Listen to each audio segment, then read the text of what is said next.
Good evening, good evening. So I thought I would give everybody a little bit of advice on going on your first track day, because I looked for a few things over YouTube. There's a good article on the online actually, which I will try and find and put in the description, which was actually really useful. Just a written sort of checklist of what you know, you'll kind of need to prep for, all that kind of shit. That was actually really useful. I'll try and find that. So I just thought I'd point out a couple of key things about track days, because it's quite nerve-wracking that you have no race experience and someone's about to let you you know, rip around a track on essentially a bike that can do 170 miles an hour and get to 60 in sort of 3 seconds. It can be a little bit daunting, and you also don't really know what's expected of you in terms of a rider and being on track, etc. So I thought I'd try and help everyone out with a little bit of prep stuff, what, you know, what group you should probably go in and what to expect when you turn up, all that kind of shit, just from my own experience from going to brands. So first and foremost, bike maintenance. Check your chain, check it's lubed, check it's cleaned, check it's the right tension, make sure it's in good nick, there's not a ton of stiff spots in it. Your brakes, make sure they've got loads of meat on the pads, your fluids looking good, they feel good. Engine oil, if it's due a service, probably best to give it one, considering you're about to thrash the life out of your fucking bike. Tyres, check you got plenty of meat, because they do check, and if you're coming close to sort of 40%, they'll tell you to fuck off. So check that as well. Other than that, just, you know, standard shit. Check everything looks okay, everything's tight, it's going to do what you need. You know, it's not rocket science at the end of the day. And yeah, just maintain your fucking bike, keep it clean, bitches. Secondly, your gear. So you need to have full boots as such. If you can see, oh, cramp my hip. Either one piece or 2 piece leathers. If they're 2 piece, they've got to be zipped together. Now a lot of places say they've got to be 360-degree zip. That's like really inaccurate.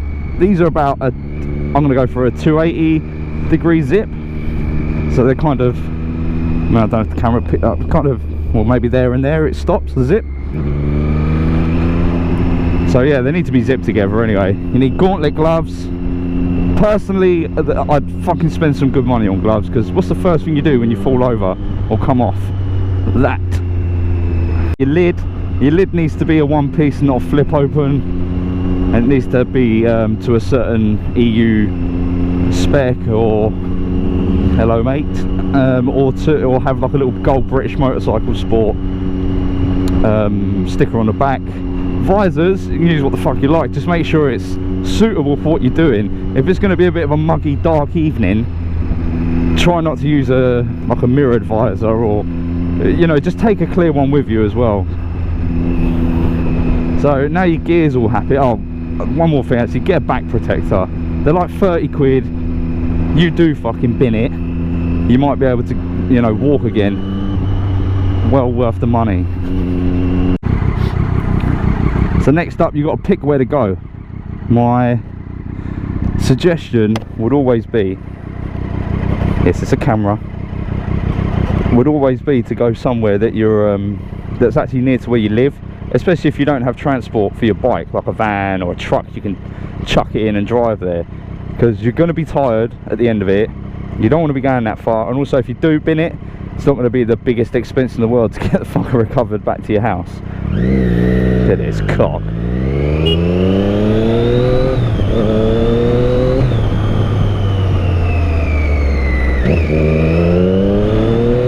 Never know. Yeah, so I'd definitely pick somewhere close to your house. And there's a bit of a tip, evening sessions tend to be a little bit more quiet, which is kind of ideal considering it's your first track day. You're not really going to want to have, you know, tons of people around you. I mean, I still went on it. I wouldn't even, it's still quite busy, but it's nowhere near the sort of rate that people are going around, you know, in the daytime. So maybe pick an evening if you can. If not, you know, go in the day, you'll still be fine. If it is your first track day, no matter what your riding capability is, I would say just go on the novice, because one of the hardest things is learning the track and learning the lines. You get your free sighting laps, but then it's all down to you, and you've just got to crack on and hope you don't cock it up. I mean, I watched a lot of BSB videos, like on-board videos of I couldn't tell if he was going to say hello or not. I watched a lot of on-board videos of BSB going around the Brands Hatch Indy circuit, and I'll tell you what, that just fucking helped me out massively, because it helped me remember where I should be on the track, which essentially made me smoother. Didn't make me as nervous, because I felt like I was a bit more confident in what I was doing. So doing your research beforehand is a very good idea. And I'd say again, no matter how quick you are, I mean, I literally, the only time I was getting I got really overtaken was on a clip that I'm going to show you at the end of this video, which is a little bit of a bonus clip I haven't shown anyone. And when that CBR, if you watch the other video, when that CBR from the advanced group decided to jump into ours, and I just, Jesus man, that thing's just fast. But you know, even then it was nicer to not feel like I'm being pressured from behind pressured from behind for someone to get past me. So I'd say go on the novice inter or novice or whatever, just so you can get a feel for the track, and you know, you're not as pressured to get a groove on as such. Next is when you get there. Now this might be different for other tracks, I don't know, I've only been to Brands, but when I got there, it was all a little bit kind of like, oh, I don't know where to fucking go, and you can't help feel like you're going the wrong way. And you know, just ask some people where you got to go to like the driver sign on, go get signed on, get your bike tested, and leave yourself time. Give yourself an hour, even two, just to watch a couple of the guys going around the track. You know, get your bike tested, because this failed the sound test by about 3 decibels, and luckily there was a sort of a tyre slash repair pit further down, just like a privately owned thing. That was helping everyone out, you know, obviously for money. There we go, clutchless. And you know, they luckily managed to pack my fucking exhaust with wadding and get me through the sound test, albeit that on the first sighting lap it spat all of this wadding out and the bike stalled luckily near the pit lane, so I managed to get it started again. But you know, do you know what I mean? It's like that could have, if I didn't allow that time beforehand, just being a bit eager, getting there early, I might have missed the first session, just where I was trying to sort this out.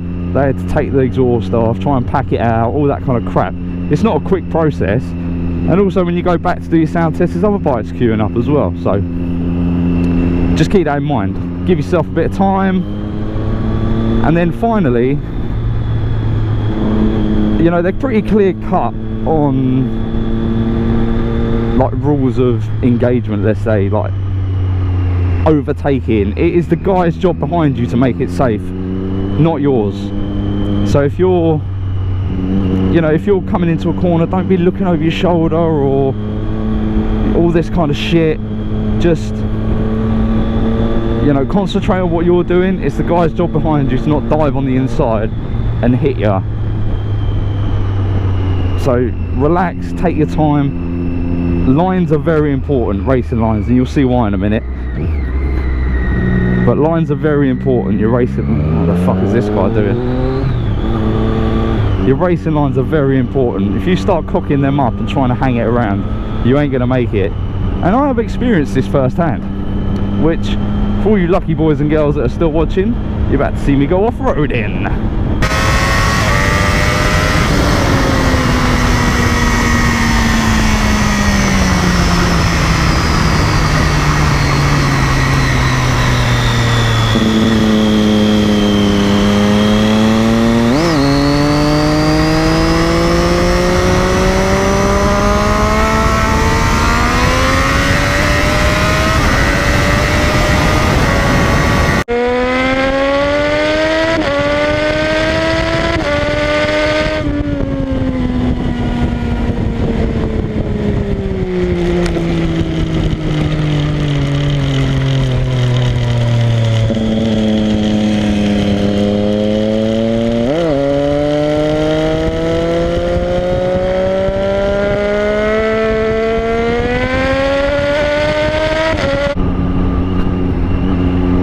what happened here was I kind of had like a bit of a shitty couple of laps where I just I kept getting people like getting in. I was trying to string together a bit of a clean lap so then I could obviously reference a bit of a time. Although this has a lap timer on it, I didn't bother to learn how to use it, but I was trying to string together a quick lap so that I could look on the video and sort of see what it was, and I just kept getting interrupted by bikes that were sort of quick in a straight line. Not, you know, and Daisy was quick enough to get past them, but at the same time it was like they were dominating a lot of the track. They weren't in a particular position, they were right in the middle, and you can't tell if they're going to go left or right. And obviously it'd been my first time as well. I was a bit like, I don't want to sling one up the inside and he just comes over and takes us both out. So I was playing it safe, and I was getting a bit frustrated that I just kept getting stuck behind people. So as I come up to these two guys, basically I decided, fuck this, I can really tank it here and then just fucking get lean in. And I was well offline. I should be right over the right of the track and, you know, coming over to left, kiss the apex and cut through and up and then back onto the right hander. But instead I decided to stay way left, so I can only turn so far. And I knew I was going off the track. I was like, shit, I ain't gonna make this. And just from sort of dirt bike experience and crap like that, I kind of know that, you know, you're at your most stable when you're straight. So stood the bike up, no brakes at all, just let the gear do the work, check my shoulder, try and make sure I ain't going to collide with someone coming back on the track. And luckily people, you know, were probably thinking, what a fucking dickhead, let's let him back on. And yeah, I mean, I went and apologised to the guy on the KTM after, sort of said, like, I'm sorry mate, it was a dick move, I was way too eager. He just laughed about it. It's like, you know, all good, all is good. And that's probably the last thing I'd point out to everyone. These, like, it is like a big family there. Everybody's really friendly. You don't need to worry about pissing anyone off or anybody kind of, you know, getting the up with it. Everybody's pretty cool, and you'd be surprised how many of these guys that have got race bikes, you know, all proper track fairings and all that shit, and they can't ride for beans. So everybody's there to have fun. It's not a competition, just go and enjoy it. But the biggest step is booking it, so get on with it. And other than that, I'm going to leave you all to it.